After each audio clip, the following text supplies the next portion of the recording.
해주시겠어요? 당신은 복음의 통로입니다.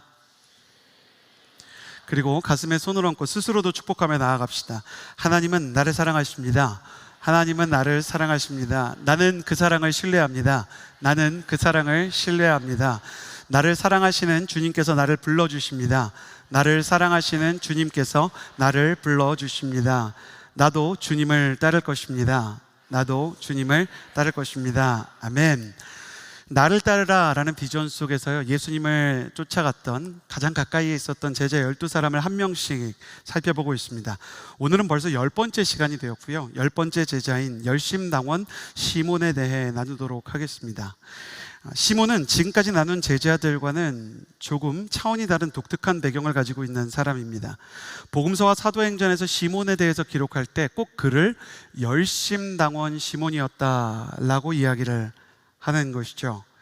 제자 중에 베드로의 본명 역시 시몬이었기 때문에 베드로와 헷갈리지 않게 하려고 열심당원 시몬이라는 표현을 썼을 수도 있지만, 더 중요한 사실은 시몬이 예수님을 따른 이후에도 사람들이 그를 생각할 때 그의 정체성과 그의 캐릭터가 열심당원이라는 단어로 설명하기에 적합했다라는 것입니다. 그렇다면 열심당원이란 어떤 부류의 사람들이었을까?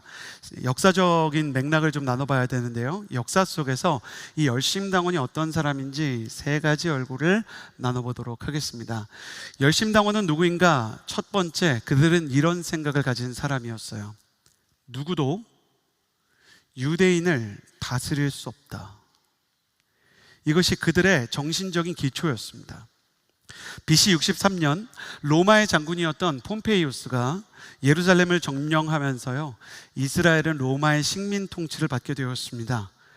그러나 뿌리 깊은 선민의식으로 자신들만이 하나님의 백성이고 그 외의 모든 민족을 이방인이라고 생각했던 유대인들은 그들의 국가적인 정체성이나 민족적인 자긍심을 꺾지 않고 로마에 완전히 굴복하지 않았습니다.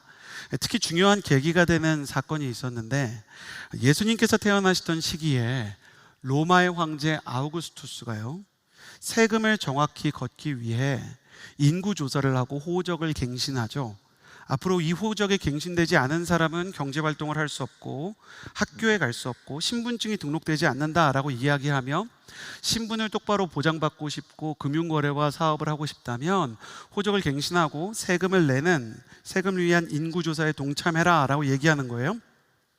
그래서 우리 대부분의 크리스천이 아는 것처럼 요셉과 마리아가 호적을 갱신하러 다윗의 동네 어디로 내려갔어요? 지금 제가 약간 충격받고 있어요. 그 예수님이 태어나실 때 요셉과 마리아가, 여러분 크리스마스 때 배운 거 어느 동네로 갔죠?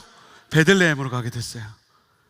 주님, 여호수아를 축복하여 주옵소서. 베들레헴으로 내려가서 예수님을 낳은 때가 이때입니다.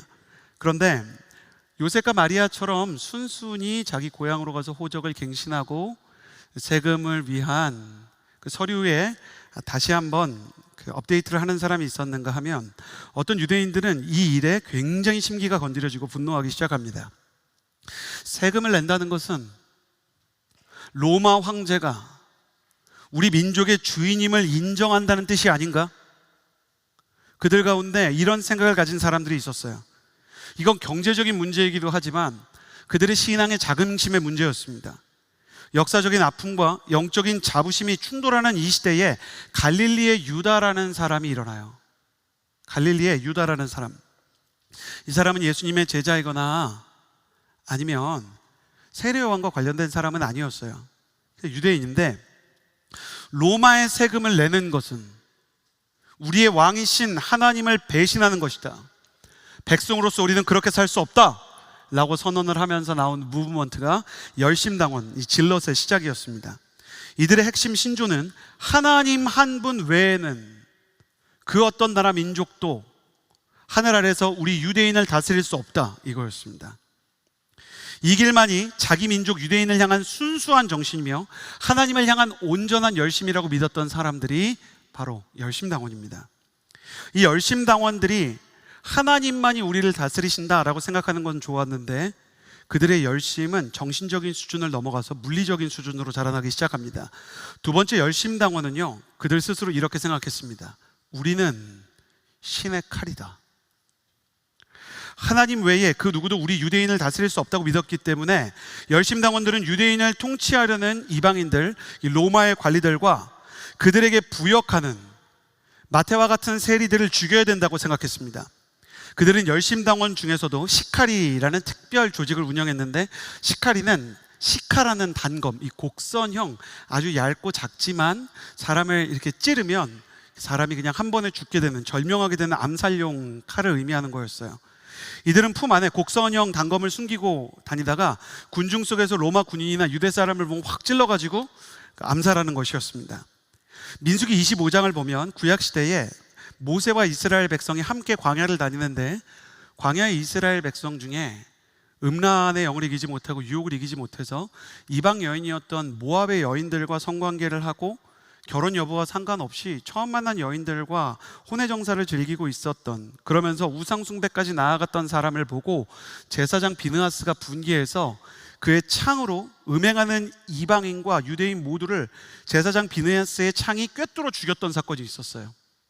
그들은 여기에서 착안해서 우리는 제사장 비느하스와 같은 하나님의 칼이다 라고 스스로에게 정체성을 가지기 시작했습니다. 그래서 그들은 날마다 칼을 가지고요, 암살할 대상들을 찾아가지고 이렇게 암살하기 위해서 칼을 들고 다니는 거예요.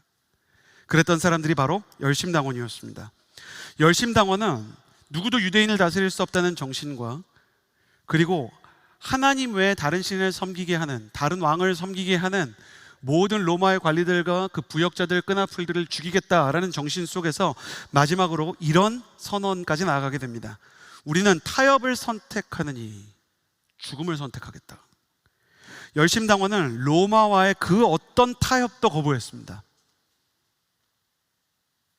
로마에 부역했던 헤롯 왕이라든지 아니면 세리와 같은 사람들과의 식사도 거부했습니다. 로마 황제의 얼굴이 새겨진 동전을 사용하는 것조차 우상숭배라고 얘기할 정도였어요.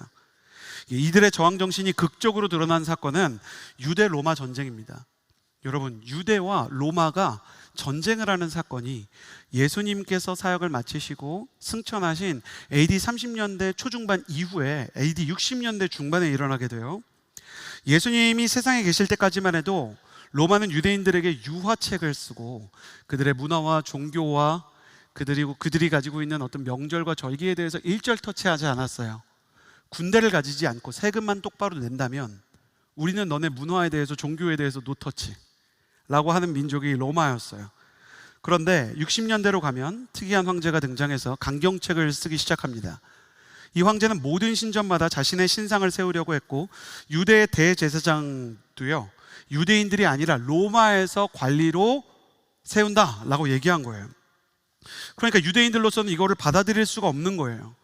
본디오 빌라도처럼 예루살렘에는 로마의 총독이 항상 있었는데, 엎친 데 덮친 격으로 AD 66년에 총독으로 부임했던 플로루스는 당시에 매우 포악한 압제를 저지르는 사람이었고 돈을 쥐어 짜내는 사람이었어요.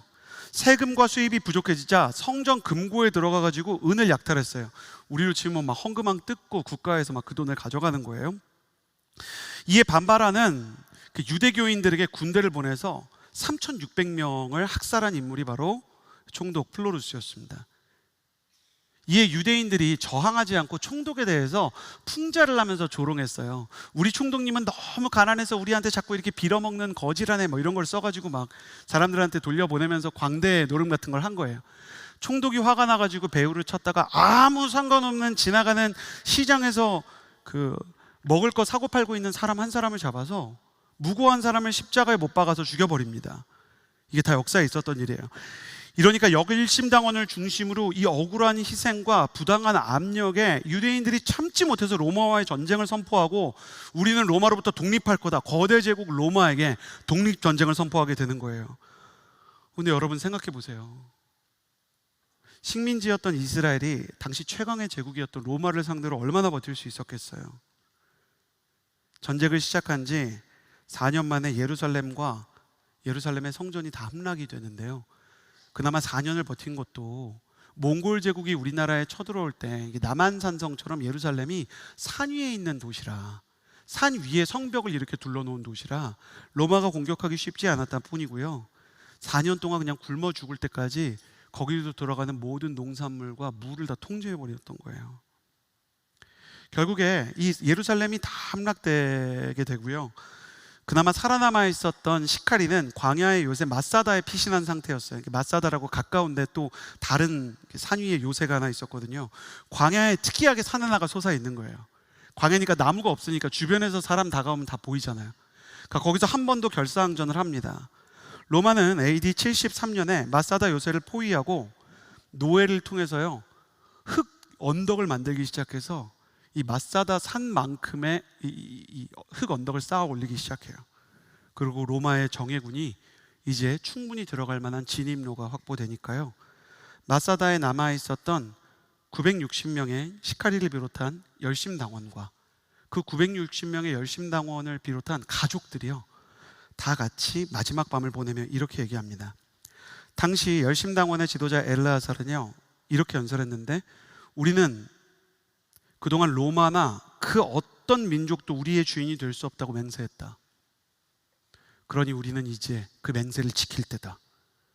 결국 열심당원과 그 가족 전부가요, 로마군에게 항복할 수 없기 때문에 스스로 목숨을 다 끊었습니다.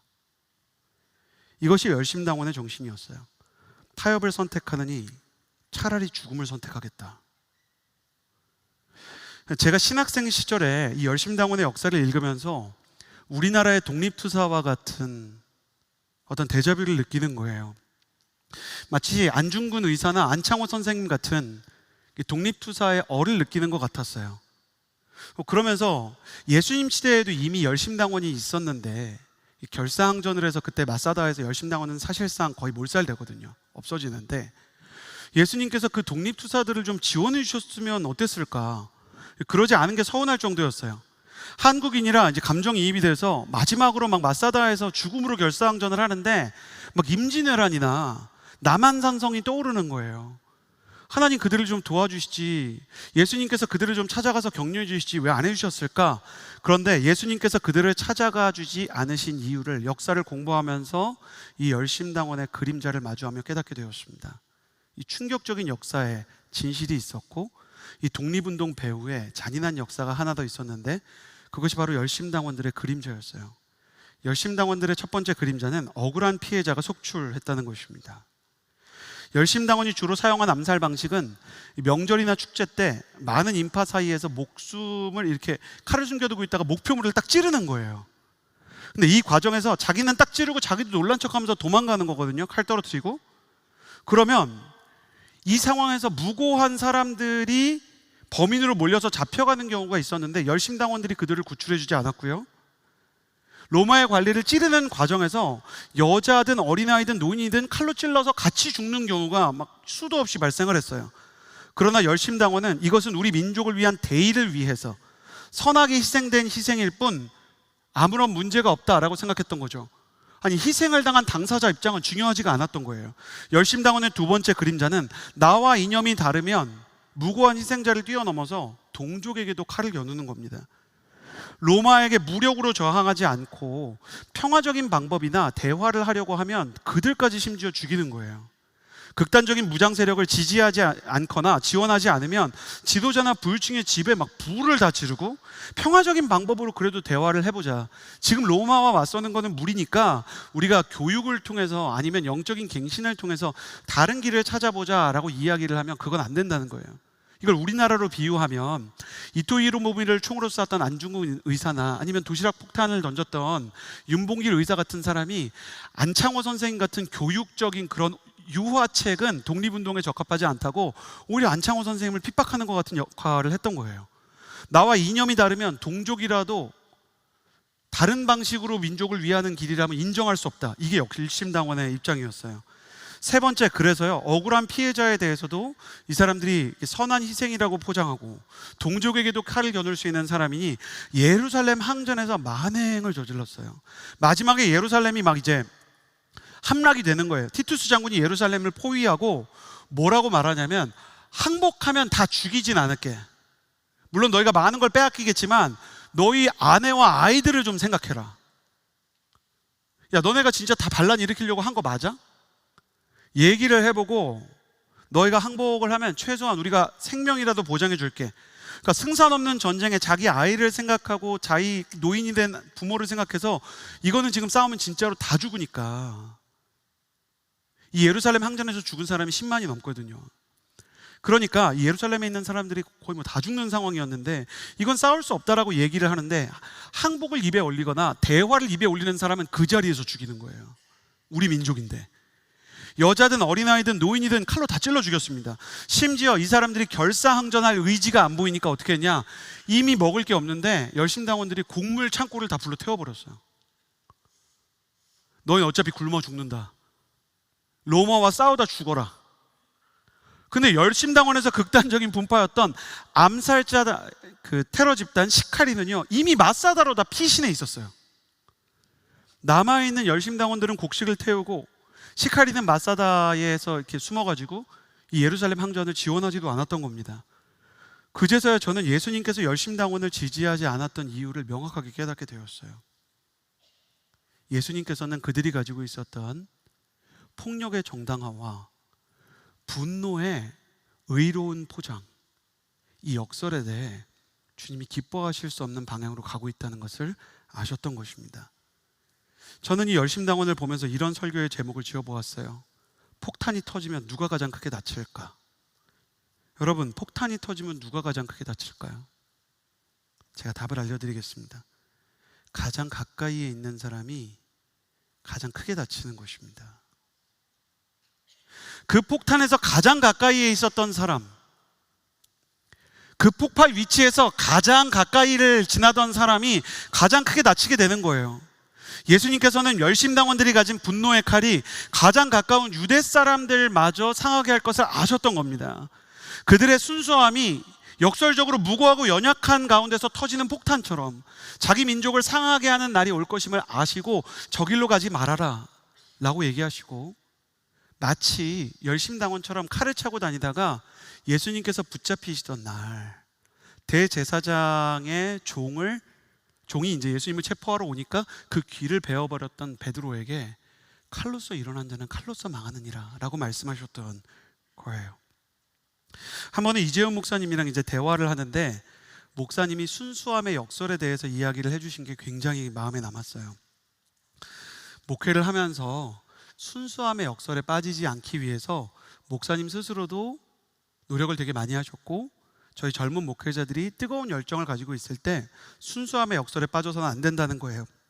순수함의 역설은 뭐냐면, 자기 마음이 순수하고 깨끗하고 하나님을 뜨겁게 사랑하는 건 좋은 건데, 순수하고 뜨겁게 하나님을 사랑하다 보니까 그렇지 않은 사람들을 보며 화가 나고 칼을 겨누게 되는 현상인 거예요. 저 사람은 똑바로 예수 믿는 게 아니야, 저 사람은 똑바로 신앙생활하는 게 아니야, 마음에 울림이 있는 거예요. 이 순수함의 역설. 순수함의 역설은 성경에서 여러 군데에 등장하죠. 탕자의 첫째 형이 집 나갔다 돌아온 둘째를 보고 격한 분노를 느끼면서 저거는 내 동생이 아니다. 그래서 동생이 돌아왔는데 돌아온 동생에 대해서 뭐라고 얘기하냐면 동생이라 말하지 않고 아버지 아들이라고 말합니다. 집 나갔다 돌아온 방탕한 아버지 아들. 그 지금도 막 이렇게 예배를 드리는 동료들을 보면서 저건 똑바로 된 예배가 아니야, 저건 똑바로 된 헌신이 아니야, 막 이런 생각이 들기 시작하는 거예요. 헌신하는 마르다가 헌신해야 되는 시기에 예배하면서 주님 앞에 머무르는 마리아를 보면서 미워서 죽게 막 책망해 달라고 요구를 했던 것도 순수함의 역설 때문입니다. 우리 인생 가운데 이런 순수함의 역설, 열심당원의 칼날이 있을 때가 얼마나 많은지요. 순수한 명분 때문에 불같은 분노와 시카와 같은 단검을 가슴속에 품을 때가 있습니다. 요셉의 형들을 살펴볼게요. 요셉의 형들에게는 선하고 순수한 욕구가 있었어요. 그게 뭐냐면, 아버지의 차별은 부당한 거야, 잘못된 거야. 아버지에게는 요셉 말고도 다른 많은 아들들이 있으니까 그들도 사랑받을 권리가 있는 거고 우리도 사랑받고 싶어. 이건 진짜 나쁜 게 아닙니다. 그런데 동생이 눈치 없이 막 채색 옷을 입고 자랑을 하고 불편하게 했다는 이유로 형들이 동생을 노예상인에게 팔아 넘기게 돼요. 그리고 나니까 어떤 일이 일어나냐면, 요셉의 형들이 누구보다 사랑받고 인정받고 싶었던 아버지는 거의 절망해서 실성한 상태가 되고요. 형들은 그런 아버지의 정서적인 추락을 보면서 죄책감에 빠집니다. 그들은 요셉을 팔아넘기면서 사랑을 받을 수 있을 거라고 생각했지만 그들이 얻은 것은 후회와 죄책감 뿐이었어요. 그날 목표를 잃은 것은 요셉의 형들도 아니고 요셉도 아니고 그들의 아버지 야곱도 아니었고, 목표를 이루고 웃는 자는 오직 하나, 형들의 분노에, 그 분노의 불꽃에 막 기름을 부었던 사단뿐이었습니다. 사단은 자기 계획대로 됐다며 막 박장대소하면서 웃었을 거예요. 내 뜻대로 네가 움직이는구나. 성경은 이처럼 분노를 통해서는 사랑을 얻을 수 없다는 것을 여러 번 기록하고 있습니다. 사랑하는 여러분, 이쯤에서 이 열심당원에 대한 역사적인 가르침 속에 우리 스스로가 서야 하는 질문을 드리고 싶습니다. 혹시 열심당원처럼 가슴에 숨겨둔 분노의 칼이 여러분의 마음속에 숨어 있지 않습니까? 예수님께서 잡혀가시던 날 밤에 베드로가 말고의 귀를 베어버린 것처럼 우리 안에 숨겨진 단검이 없느냐라는 것입니다. 주님께서는 제자들이 열심당원 같은 분노와 증오를 품지 않기를 사랑으로 경고하시며 기도하며 기다려주셨어요.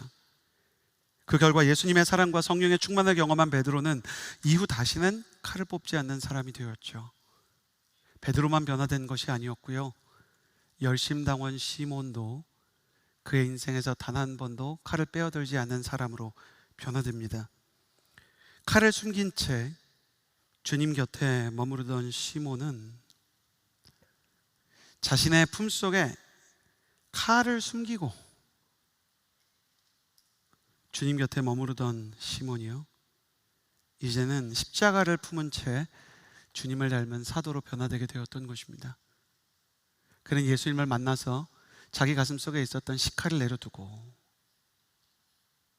그리고 이집트로 가서 복음을 전하고 다시 페르시아로 가서 복음을 전하다가 우상을 숭배하던 신전에서 하나님의 이적에 의해 우상 신상이 넘어져서 부서지게 되자 그 누명을 쓰고 처형을 당하는데도 변명을 하거나 무력 항쟁을 하지 않는 예수님을 닮은 십자가를 진 사도가 되어갑니다.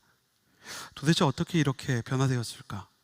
오늘 말씀은 가슴에 분노의 칼을 숨기고 잘못된 길을 가던 시몬을 변화시킨 주님의 초청이며, 또한 증오의 단검을 지금도 가슴에 숨겨두고 괴로워하고 있는 우리를 향한 주님의 사랑의 초대입니다. 주님의 사랑의 초대 세 가지를 나눌 때 우리 가슴에 숨어있던 증오의 칼날이 사라지고 분노의 폭탄이 해체되는 은혜가 있게 되기를 예수님의 이름으로 축복합니다. 하나씩 나누게 될 텐데요, 사도 시몬을 주님께서 변화시키신 세 가지 원리, 첫 번째입니다. 가슴에 손을 얹고 저를 따라해 주시겠어요? 시몬을 변화시킨 것은 이념을 멀리하고 예수님 가까이로 부른 부르심이다. 예수님 가까이로 부른 부르심이다. 여러분, 여러분의 인생에서 이념을 멀리하고 예수님을 가까이 하게 되기를 예수님의 이름으로 축복합니다. 이데올로기스트들은요, 이 이념주의자들은 외부의 환경만 바뀌면, 빌런과 같은 역사의 적들만 사라지면 유토피아가 온다고 선동을 합니다. 여러분, 누가 그랬습니까? 공산주의자들이 그랬어요. 공산주의자들은 인민을 위해서 공산주의 혁명을 성공시키고 왕족과 귀족과 부르주아를 추락시키고 나면 인류가 꿈꾸는 유토피아가 올 거라고 선전을 하고 선동을 했어요. 여러분, 그래서 북한이, 중국이, 소련이 공산주의 혁명을 성공시킨 이후에 유토피아가 되었습니까? 그렇지 않습니다. 공산주의 혁명을 성공시켰던 지도자들은 공산당 간부가 되어서요, 새로울 뿐만 아니라 더 강압적이고 더 완악한 역사적 기득권이 되어서 인민을 탄압하고 사찰하고 그들을 억압하는 사람들이 되었습니다. 아프리카를 비롯해서 개발도상국에서는 독재자를 타도하기 위해서 군인들이 쿠데타를 일으키는 경우가 있어요. 그럼 쿠데타를 일으킨 군인들은 무엇이 되었는가? 그들이 새로운 독재자가 돼서요, 민주주의를 탄압하고 사람들을 고문하고 억울하게 투옥하는 역사가 일어났던 것이죠. 왜 그들은 자꾸만 실패할까? 왜 군사 쿠데타와 공산주의 혁명은 자꾸만 하나님이 원하시지 않는 사람들을 끔찍한 지옥으로 몰아넣는 유토피아가 아니라 디스토피아를 만드는 것일까? 그들 모두가 인간 내면에 있는 죄가 존재하지 않는 것처럼 외면했기 때문입니다. 이념으로 정만 제거하면, 환경만 바꾸면 탐욕도 권력욕도 부정과 부패도 다 다스려지고 알아서 사라질 것이다. 여러분, 정말 그렇게 될까요?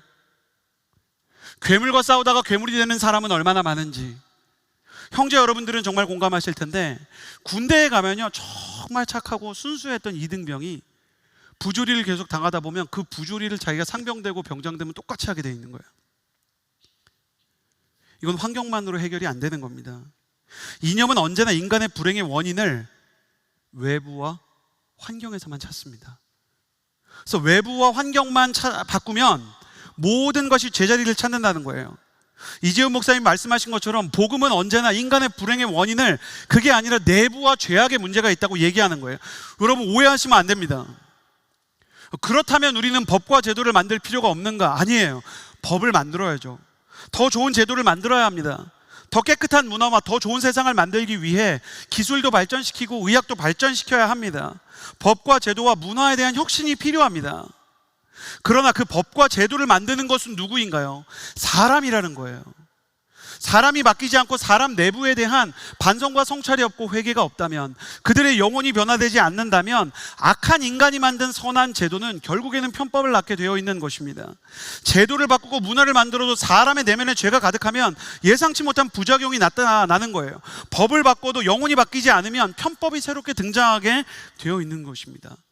예수님께서는 법을 바꾸지 말라고 얘기하시는 게 아닙니다.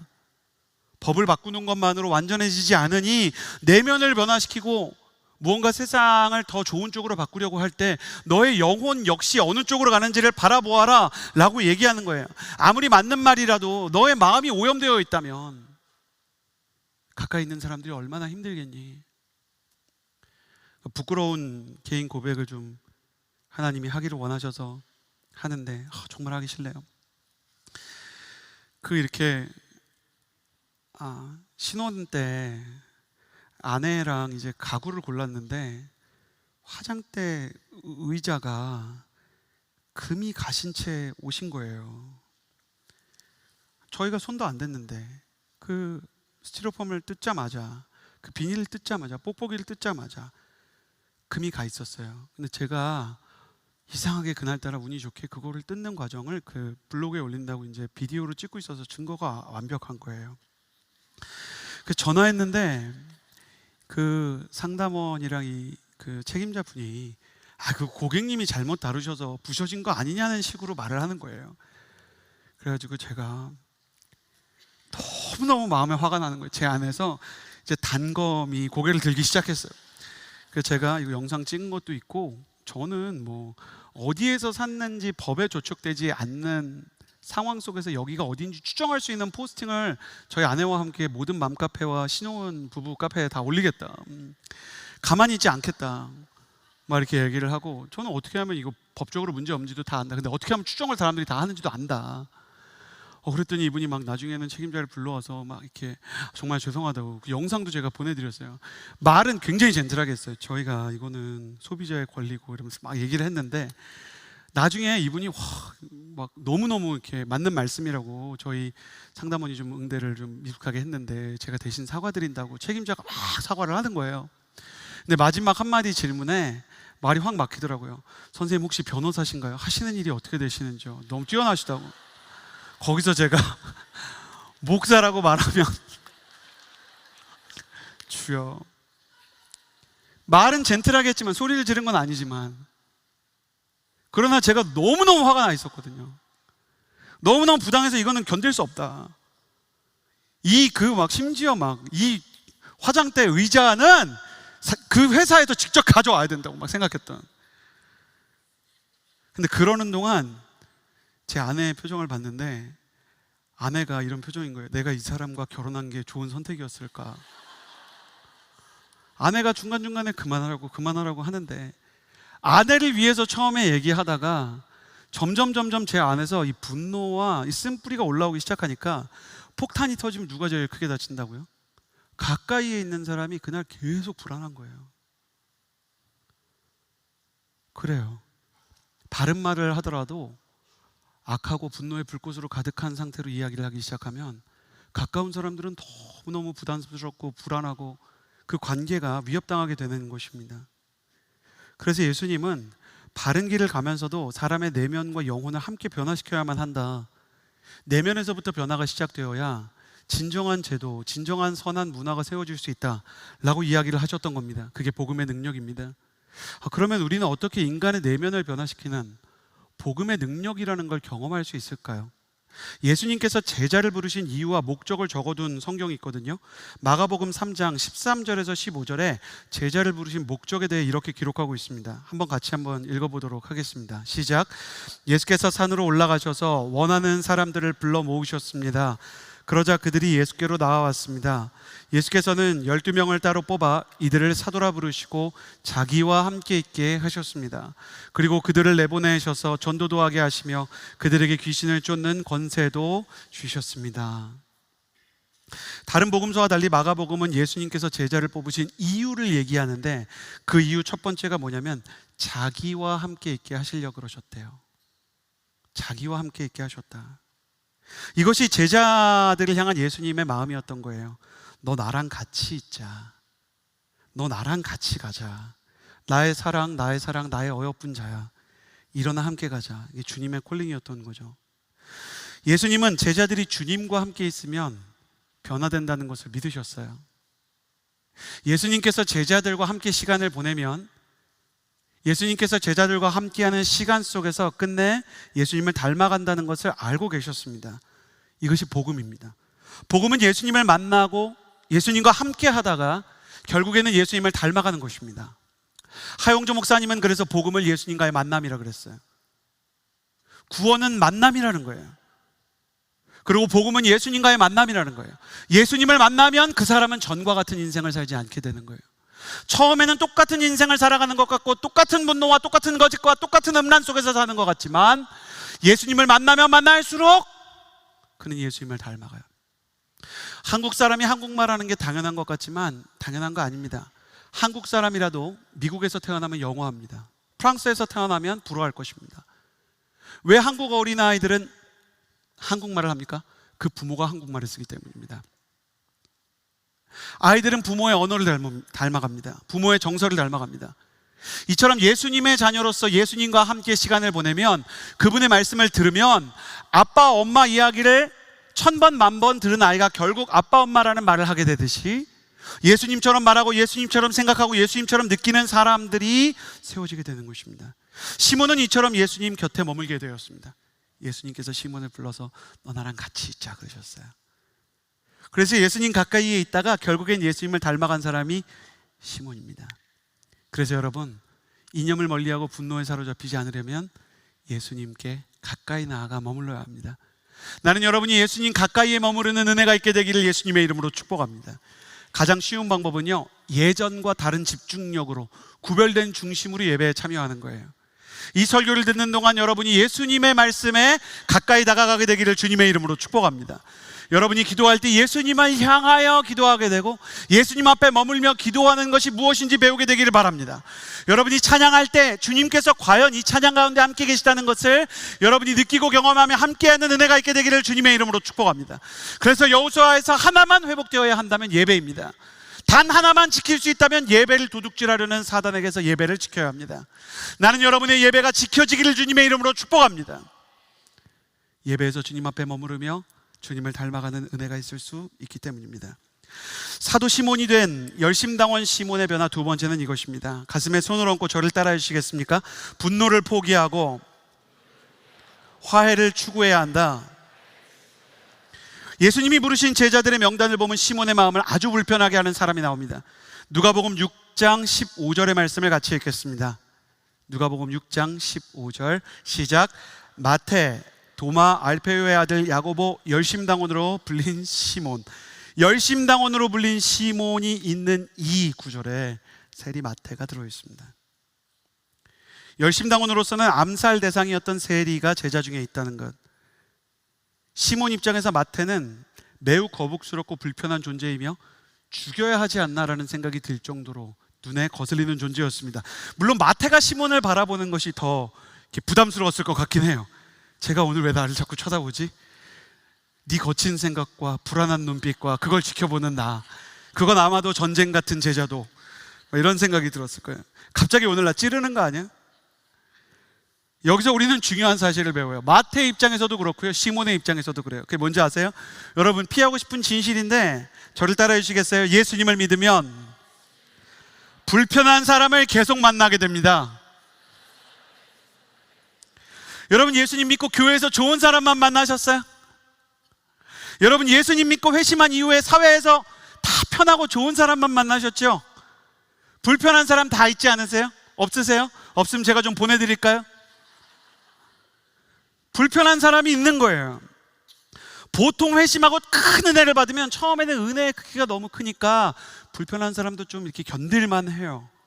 아니면 하나님께서 좀 보호해 주시려고 처음 회심한 이 허니문 기간에는 일부러 불편한 사람들로부터 좀 그 사람을 보호해 주시죠. 그런데 시간이 끝나면 허니문의 낭만이 끝나는 것처럼 어디서 이상한 사람들, 불편한 사람들이 계속 찾아와요. 미친 왕 사울 같은 분노 조절 장애가 있는 사람, 세리 마태처럼 얍삽한 기회주의자, 요셉의 형들같이 나를 질투하는 가족들, 직장 상사들, 동료들, 우리는 사회에서도 교회에서도 명절날 가족 모임에 가서도 너무너무 불편하고 고통스럽고 힘겨운 시간을 보내게 되는 거예요. 여러분, 이런 질문 안 해보셨어요? 왜 예수님께서는 도대체 불편한 사람을 내 주변에 자꾸 두실까? 예수님이 우리를 사랑하지 않으셔서 그런 걸까요? 예수님의 배려에는 유통기한이 있고 예수님의 사랑에는 구독요금제처럼 끝나는 날이 있는 걸까요? 아니에요. 예수님의 사랑과 화해의 능력을 증명하기 위해서 주님은 그분의 제자들에게 그 사랑과 용서가 드러낼 수 있도록 불편한 사람을 의도적으로 두실 때가 있어요.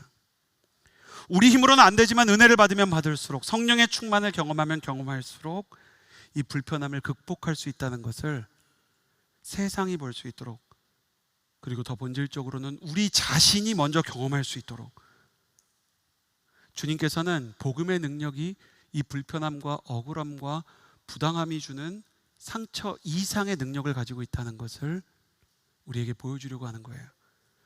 여러분, 부당함을 합리화하자는 게 아니에요.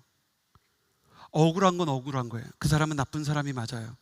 제가 여러분의 마음에 좀 자유를 주기 위해서 여러분을 축복합니다. 아마 여러분을 힘들게 하는 그 사람은 아주 나쁜 사람일 거예요.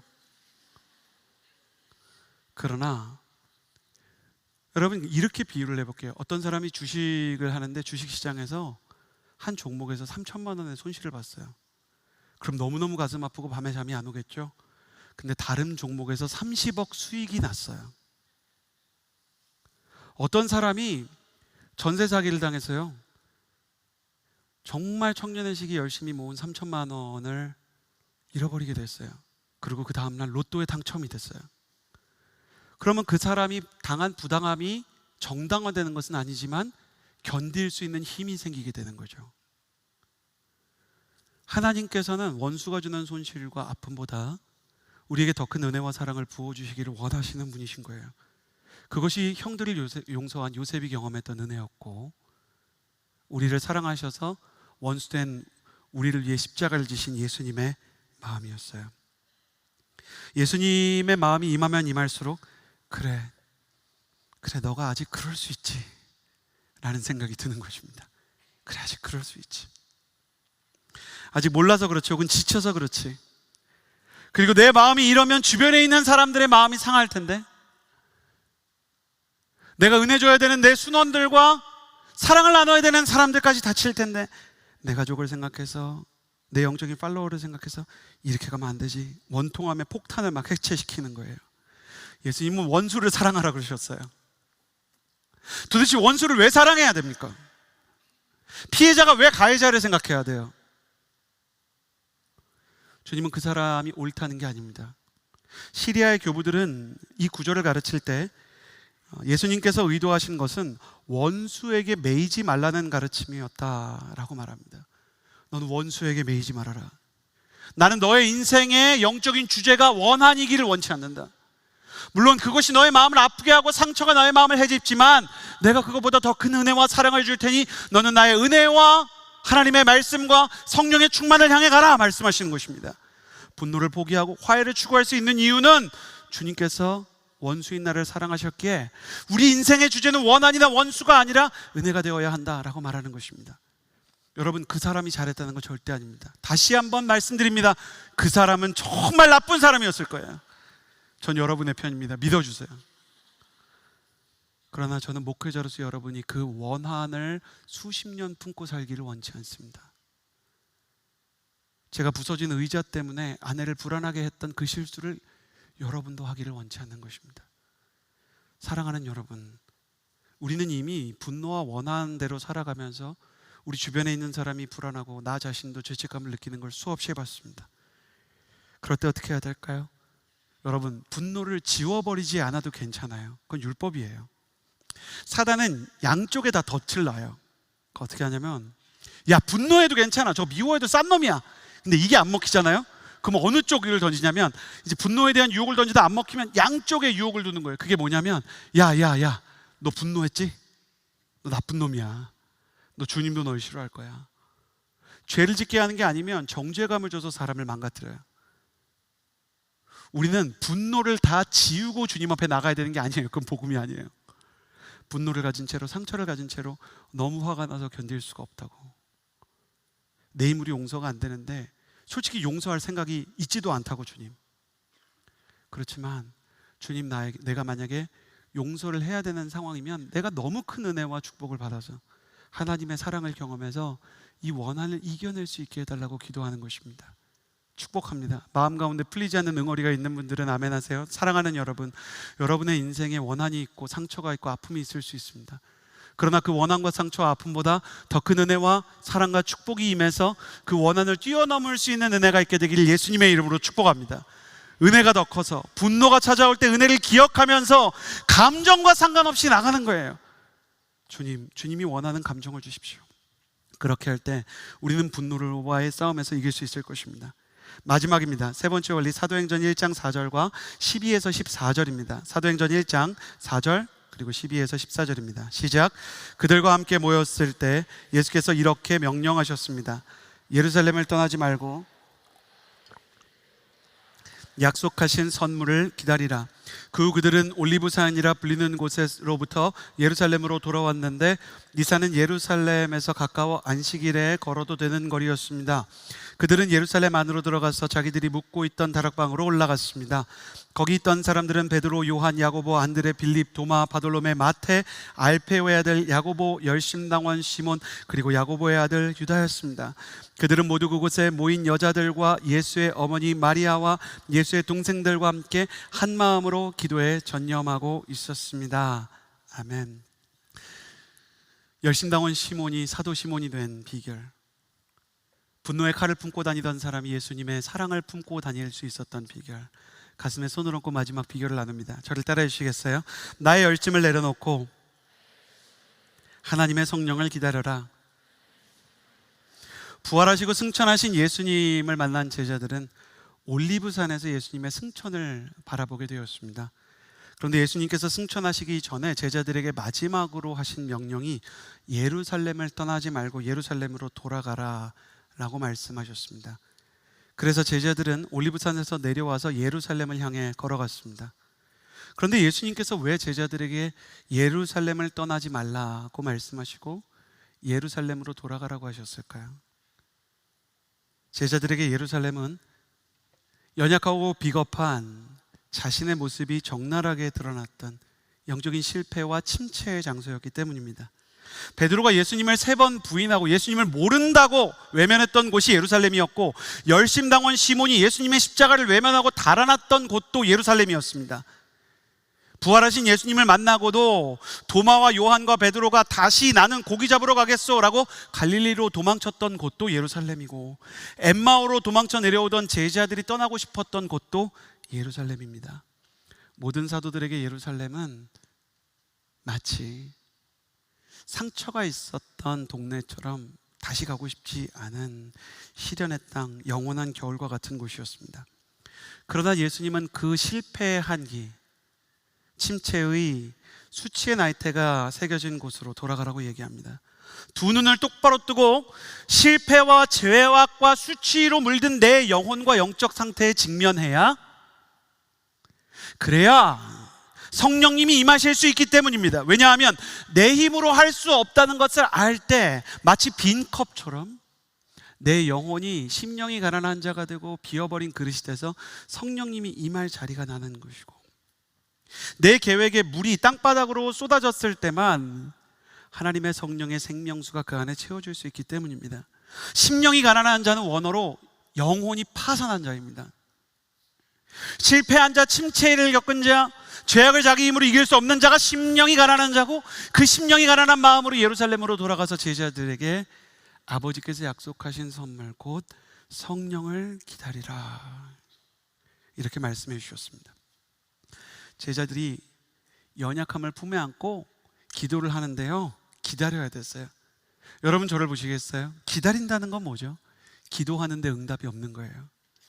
예배를 드리는데 감격이 빨리빨리 와닿지 않는 거예요. 말씀을 듣는데 내 영혼 가운데 직관적으로 뭔가 확 깨달아지지 않는 거예요. 그럼에도 불구하고 예수님께서는 마가의 다락방에서 제자들이 기다리라고 말씀하셨어요. 여기서 우리는 중요한 사실을 깨닫게 돼요. 믿음은 기다림이라는 것입니다. 믿음은 기다림입니다. 성령의 충만을 받는 길도 기다림뿐입니다. 기다림은 구약 성경부터 신약 성경까지 모든 믿음의 길의 정수입니다. 강준민 목사님의 책 중에 정말 청년들에게 추천하고 싶은 책, 기다림은 길을 엽니다 라는 책이 있어요. 이 책의 메인 컨셉은 뭐냐면 모세가 홍해바다 앞에 선 때예요. 모세가 홍해바다 앞에 섰거든요. 그래서 하나님께서 손을 이렇게 들고 홍해 앞에서 기도하라 말씀하셨어요. 그래서 여러분 그 이집트의 왕자 원 보신 분 계세요? 한번 손 들어 보시겠어요? 머라이어 캐리랑 휘트니 휴스턴이 노래 부르는, 저랑 비슷한 세대분들 많이 계시는군요.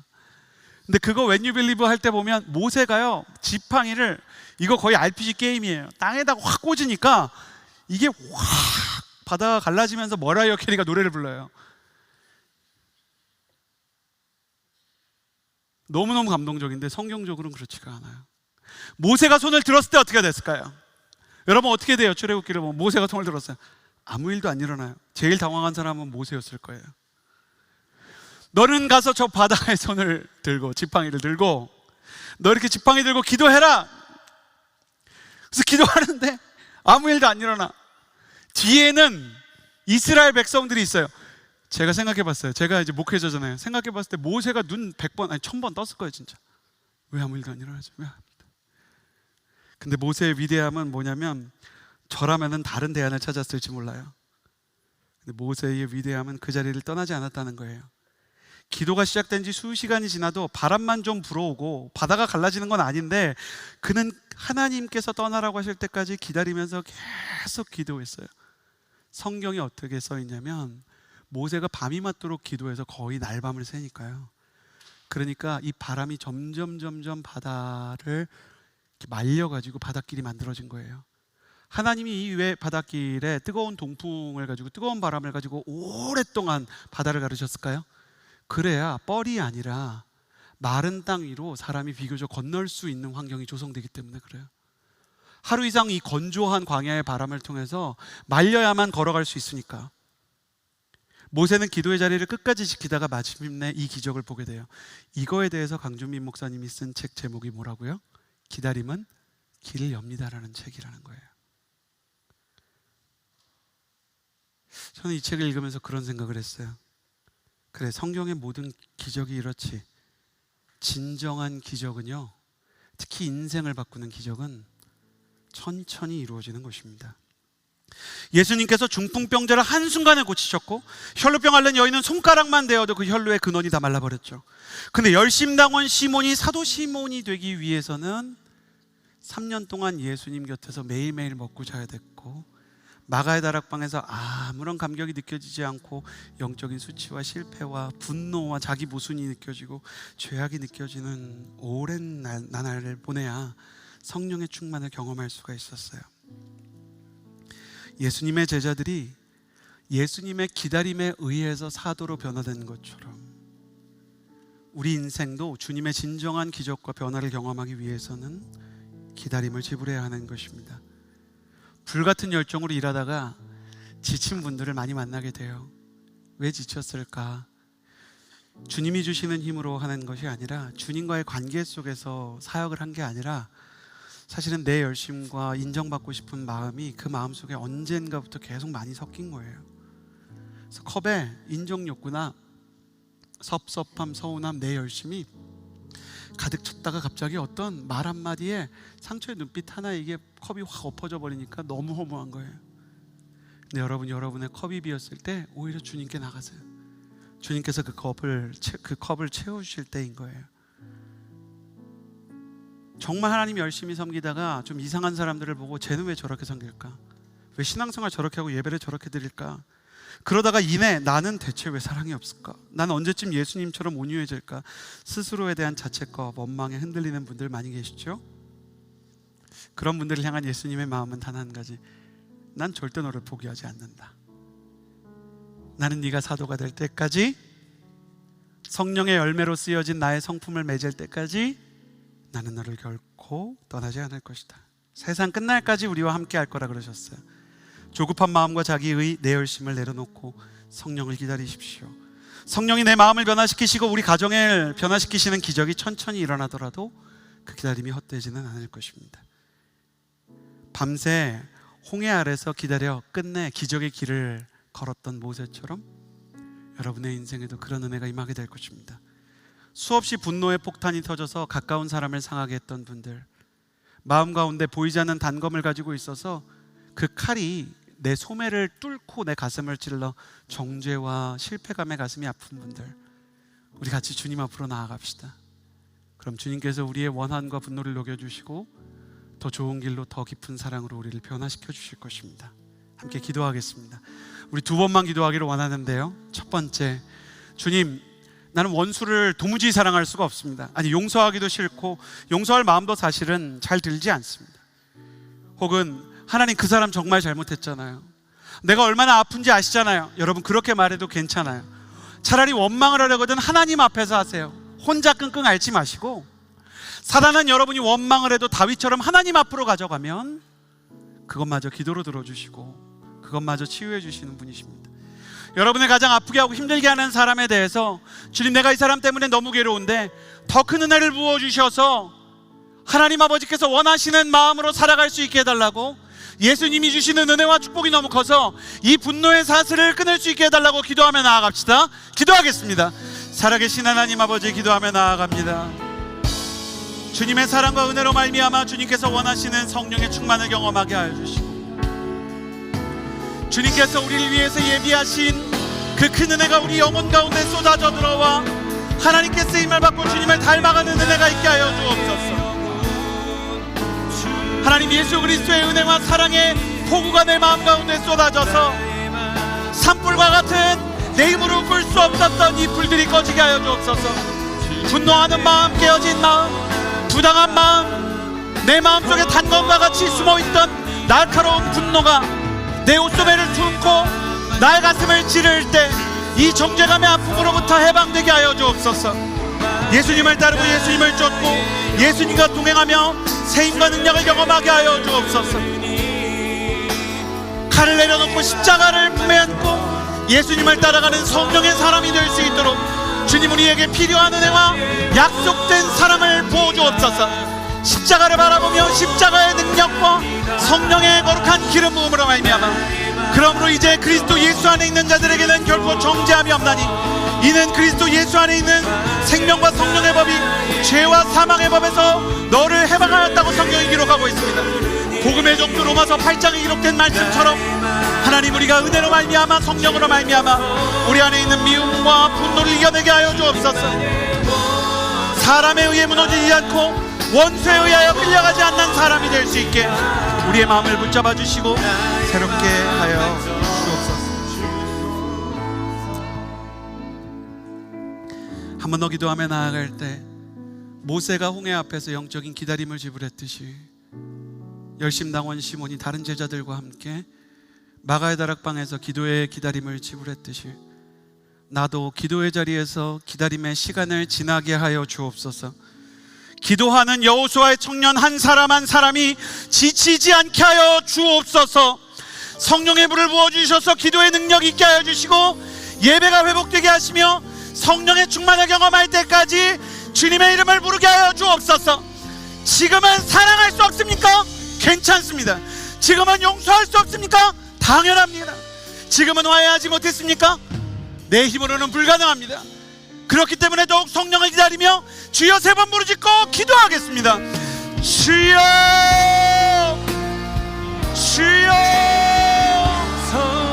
주여. 하나님 아버지, 내가 죄를 짓지 않았기 때문이 아닙니다. 어차피 내 힘으로는 할 수 없는 것이기 때문에 죄인인 모습 그대로, 내 모습 이대로 주께 나아가는 것입니다. 주님, 분노의 칼을 가지고, 분노의 폭탄을 가지고 가까운 사람들을 상하게 했던 지난날에 대하여 후회합니다. 그러나 나의 인간적인 후회가 하나님 앞에서 드리는 회개가 되게 하여 주옵소서. 후회를 회개로 변화시키시는 성령 하나님, 우리가 연약할 때, 심령이 가난할 때 하나님 나라가 우리에게 임하며, 우리가 아직 연약하였고 죄인 되었을 때 그리스도께서 우리를 위하여 십자가를 지심으로 하나님께서 우리에게 대한 자기의 사랑을 확증하셨다고 말씀하십니다.